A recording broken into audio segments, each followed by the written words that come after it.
Hey guys, and welcome to the Backbencher. Now, I'm in Westminster. I'm just around the corner from the offices of Taxpayers Alliance, which I will be going in just a minute to interview Chloe Wesley. Now, she's a huge advocate of free markets, of low tax, of limited government. She's a campaign manager at the Taxpayers Alliance. She's formerly of Vote Leave, that's a successful Brexit campaign. But she's a really interesting person to speak to. She's got an increasing media profile. She's been on Question Time recently and stuff. So I think it'll be a really interesting interview. I think she's going to have a lot of interesting stuff to say.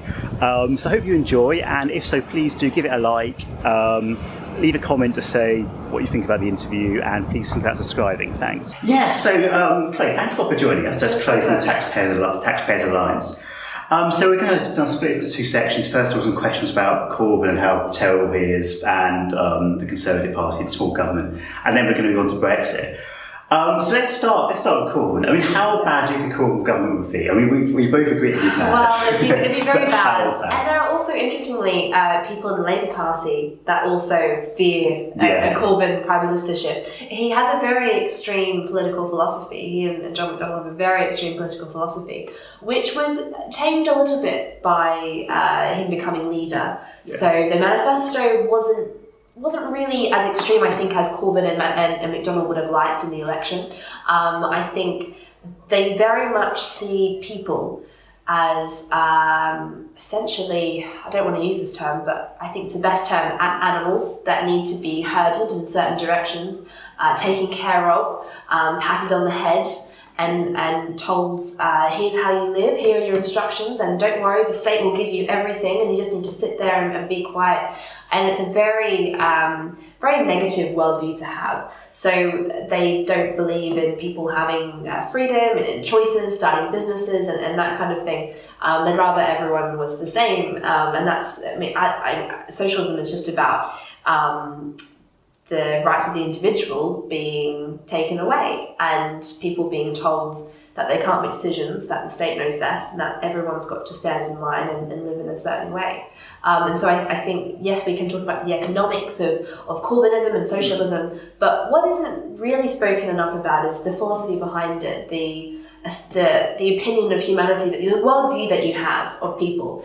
I think those of us who believe in freer markets and freer people have quite a high view of humanity. We think people are able to spend their money better than the state. We think that private enterprise tends to solve problems a lot better than any bureaucratic, taxpayer-funded government organisation can, and that essentially, you can't control commerce and interactions between people. I mean, capitalism is just the voluntary exchange of goods and services based on values that we all agree in a society. And it's a beautiful thing, and it leads to prosperity. And I think it would be very damaging for Britain. Britain would recover if Jeremy Corbyn became Prime Minister, but it would be some short-term serious damage. I mean, do you think that, you kind of hinted this already, but do you think that both Corbyn and McDonnell are actually far more radical than their manifesto suggests? I mean, their manifesto is kind of like Miliband plus, really. It wasn't socialism. Socialism, well, it was kind of social democratic rather than socialism. Do you think that for someone, as in John McDonnell's case, who said for the people that influenced him most are Lenin and Trotsky and so on, do you think that it was a fundamentally dishonest manifesto and really, given the chance, they would go much further? That's a really good question. I'm not sure how much power they have over the parliamentary party. So the manifesto was telling him that's what the Labour Party as an organisation could accept. Yeah. So I think they would probably start off being quite moderate in order to get legislation through Parliament, but who knows? Maybe once elected, they would resort to more extreme far left policies. So it's hard to know. But we know that Jeremy Corbyn and John McDonnell historically have had very extreme views. And if they were elected, there's no reason to suggest that they wouldn't make decisions based on those principles that they have. I mean, kind of going back to Corbyn's popularity or not popularity, I mean, why do you think it is that quite a few young people especially support him, quite a few people support him? I mean, for me, it just seems that someone who wants praise, I mean, in John McDonnell's case, the bombs and bullets of the IRA, the idea of having him anywhere near running the nation's economy is just ridiculous. But obviously, a lot of people of our kind of age group don't agree. So what do you think his appeal is? There's a couple of things. First of all, there's a cognitive dissonance between Labour's ideas and what young people maybe perceive as what Labour would deliver. So people love Uber, we love Spotify, we love Uber Eats, we like that we have the internet and all of these, technological advancements that have made our lives better.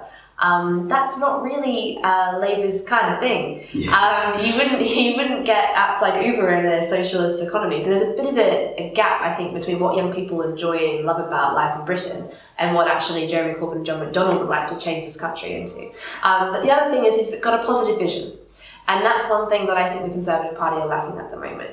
Jeremy Corbyn has a positive vision for the country. You know what it is. He talks in platitudes and he sets out his ideas. I mean, what's the Conservative positive vision for the future? There isn't really one at the moment. There's no one narrative. There's no one person or leader or group saying, here's how Britain would thrive under more free market policies. That's quite interesting because it leads me on to something like what I was going to ask anyway. I mean, so you wrote a piece for Conservative Home, I think it was a couple of months ago, was it? In which you said it can be difficult to see many Conservative policies with different Miliband's. I mean, do you think that the Conservative Party has become two stages and too close to Labour, and that kind of lack of difference isn't exciting people in the way that perhaps more radical policies would? Absolutely. I mean, why would you vote for Labour-like policies when you can get the full deal? Yeah. So you have the Labour Party pledging to spend this much or put up taxes by this much, and the Conservative Party saying, we'd do a lighter version. We'd have slightly less left-wing policies. Yeah. I mean, you probably want to just vote for the full left-wing policy, or if you're like me, out of despair, you err towards the righter party, but I would say that at the moment many of the policies are quite centre-left, and they're talking about tax increases this week, and it's very worrying. And unfortunately, I don't think the Conservative Party can win another election on this statist, kind of boring and uninspiring narrative they've got going on. It needs to be a proper free marketing party to win a general election. Exactly. Within reason. People, when you make the arguments for lower taxes and for taking away some of the regulatory burdens and for a freer society, people are very responsive to those arguments. And I think lowering taxes would be a gradual process. You want to do it bit by bit to see how the economy reacts to those changes. You wouldn't go in and scrap everything and change everything all at once. Although Nigel Lawson had a very radical budget that was fantastic. But people are willing to hear the arguments. Why aren't the Conservative Party making them? And that's quite similar to what Liz Truss said, I think a couple of days ago at the LSE, in the kind of the Conservative Party has become too interventionist in kind of health issues and telling people how to live their lives. Making too many unfunded promises and that sort of thing. It more needs to, she didn't say explicitly, obviously, because they can know that. Needs to kind of return to its roots and return to, is that kind of where you think it should be going? Yes, I definitely do. I think it's really odd that she, as someone in government, is out doing speeches about why the government is doing a really bad job. But good on her for making those arguments. I think there are many Conservative Party members that agree with her. And yeah, I'd like to see more of a Liz Truss style party than a Theresa May style party. And one thing that's really interested me, certainly since Brexit really, has been the kind of the change in the Conservative support base, the social support base. So whereas traditionally, obviously, Labour was the party of the working class, the Conservatives were the party. That's a simplification, but there was some truth to it. At the last general election, there's almost no difference between working class and middle class in terms of how they voted for the party. You just couldn't tell. Other cleavages like education and age became far more important. So do you think that if the Conservative Party is getting a more working class base, perhaps because of Brexit, or perhaps Brexit being the catalyst for this, do you think this could have any impact on the extent to which the Conservative remains a kind of small state party? Or do you think there'd be a temptation to be more interventionist to try and kind of solidify that working class support base? Well, there's this myth of the middle ground, isn't there, where everyone wants to win the middle ground, the centre ground. Jeremy Corbyn doesn't pander to the middle ground. He doesn't do that. Labour are trying to get a little bit more right. They just are a left-wing political party. Why not have a left-wing party and a right-wing party in this country? Yeah. Give people the actual choice about the future. And I would say that you spoke about those working class communities. A message about self-empowerment and letting you keep more of your money and making life a bit easier, particularly for small business owners, would be a message that would be very popular in those kind of areas and something that Labour would never do. So there is a huge opportunity, I think, at this time when we are leaving the EU for perhaps the Conservative Party following on from Theresa May. I'm not sure who would take over, but there needs to be a bit of a rebrand and return to the core principles that the Conservative Party once stood for. Okay. I mean, we're in the building of the Taxpayers Alliance. If you could cut one tax, what would it be? Oh, good question. Very good question. That's an interview question, isn't it? Yeah. Personally, at the moment, I've been reading a lot about the impact of fuel duty. Okay. And how a small decrease in fuel duty could help not just consumers and people that drive. If you have a lower income, you're more likely to drive and get the train or the bus to work.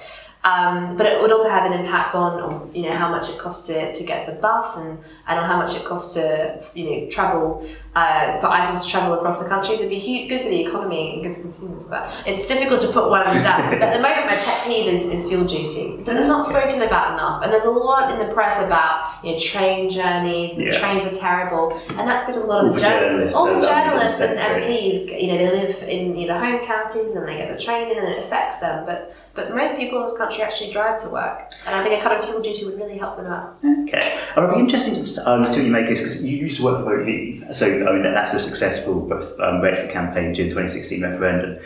Obviously, one of their big promises was increasing funding for the NHS, so-called Brexit dividend. Now it looks like a substantial 20 billion of extra funding is going to the NHS.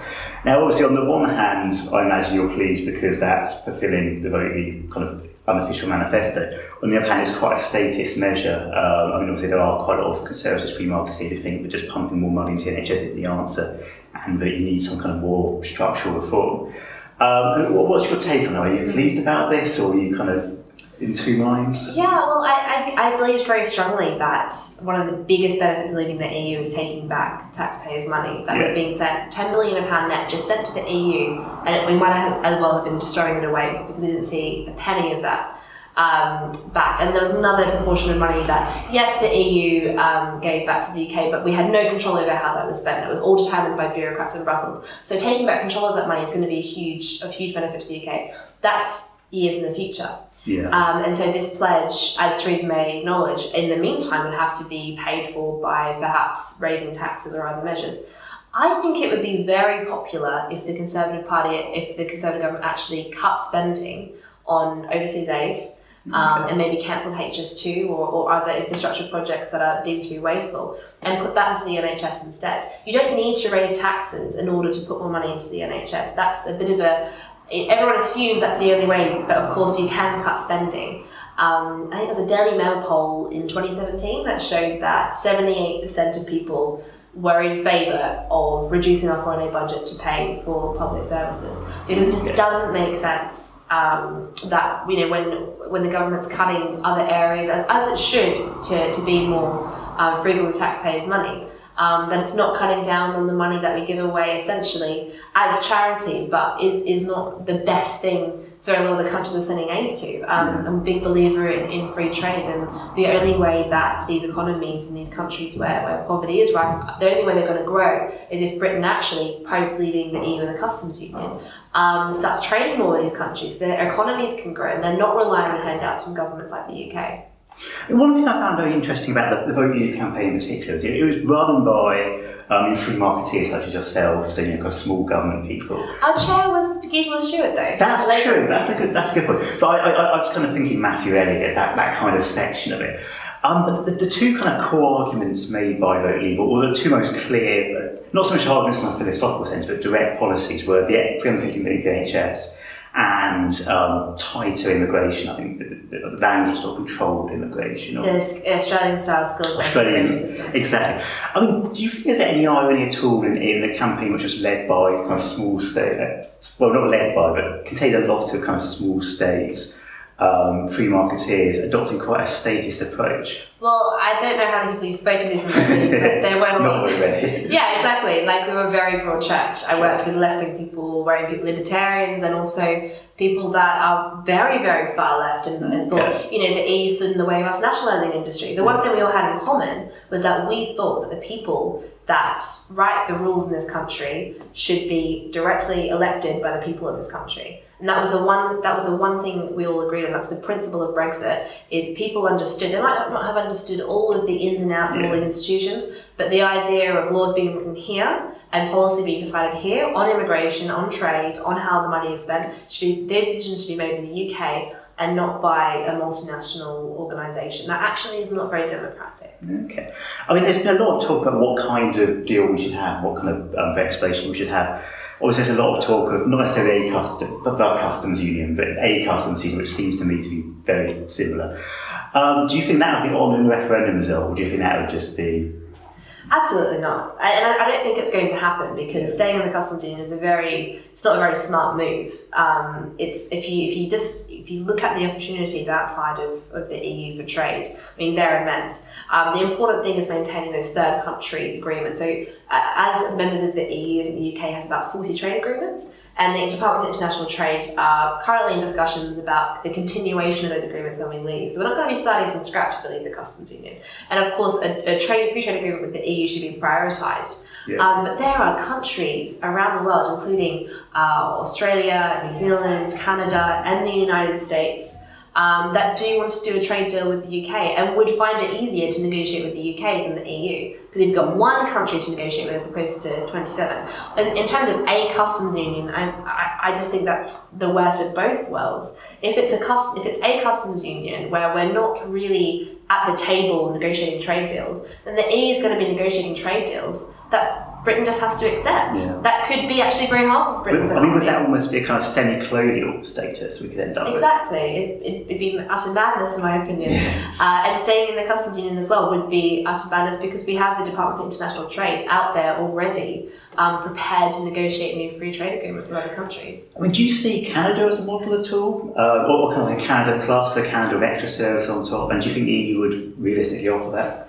Absolutely. I was at an event with Stephen Harper last night at the launch of the Institute for Free Trade, and he said that Canada was able to negotiate a free trade agreement with the European Union without giving up any kind of democratic controls. So why couldn't the UK? And he's absolutely right. I mean, that was a goods focused agreement, wasn't it? It didn't cover much of the service sector, which is quite important for the UK. Yes, but the current situation with the EU doesn't as well. So there's not really a single market for services, as I understand it, in the same way there is for goods. That's still something that's being developed. It's incomplete, yeah. Yeah, and essentially what the UK is doing is saying to the EU, we want to maintain our free trade agreement, our free trade arrangement, but we would just like to leave the political institutions, please. Yeah. And it's very complicated for them. If the EU didn't have any political aspect, if there wasn't obviously kind of like quasi-state emerging, I mean, imagine if it was just a trading agreement, people like you would love it. Oh, there'd be no reason to oppose it. Yeah. Absolutely. We have in Australia, in the Pacific, we have a group called ASEAN, which is it's not a free trade area or anything like that, but it's countries coming together talking about trade and in goodwill. But we certainly don't have a share of parliament or anything like that. I mean, when you worked, obviously you worked for Vote Leave, were you surprised about kind of how bitter the campaign became on both sides? That's certainly one thing that really shocked me as it went on. I mean, not kind of targeting one side or the other from both sides towards the end. Well, the negativity was in the Remain campaign. I mean, if you look at those debates, they were so mean-spirited and negative, and Boris this, and you don't understand this, and you're stupid, and it's kind of similar to Hillary Clinton's deplorables.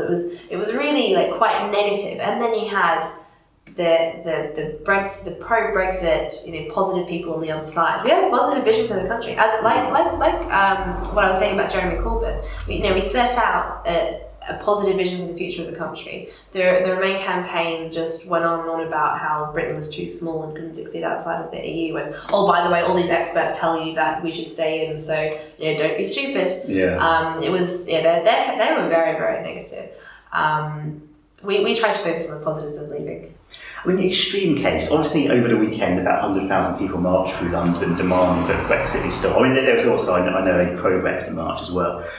If Brexit was in some way stopped or frustrated as a second referendum, what do you think would happen? How toxic do you think the situation would get? I'm very concerned about it, actually. I can already sense a feeling, particularly outside of London, of complete distrust and anger. Yeah. And it's not going to go away. And if this vote isn't delivered on, I'm really concerned about the future of the country. It will be probably forever divided. Yeah. Forever divided. And the trust in politicians will be at an all-time low. Even people that voted Remain will think, well, when our politicians say they're going to do something, they don't do it. Even when we hand them the largest democratic mandate in history, they don't do it. So why? I mean, there's a complete breakdown of the social contract there. Like, why are we paying our taxes if all they do is take half of our money and tell us, to shut up and they should decide how it's spent and we shouldn't be part of the decision making? I think it'd be huge. I don't want to make any predictions, but it would be very, very bad for this country. I mean, do you think it could kind of revitalise UKIP at least, or possibly even lead to a new kind of party of the hard right? I think it would result in a huge... I think either the rise of UKIP or another political party would come forward and possibly be even more extreme. Yeah, like a kind of Front National type. Exactly, because when people get angry, their capacity for compromise becomes less and less and less.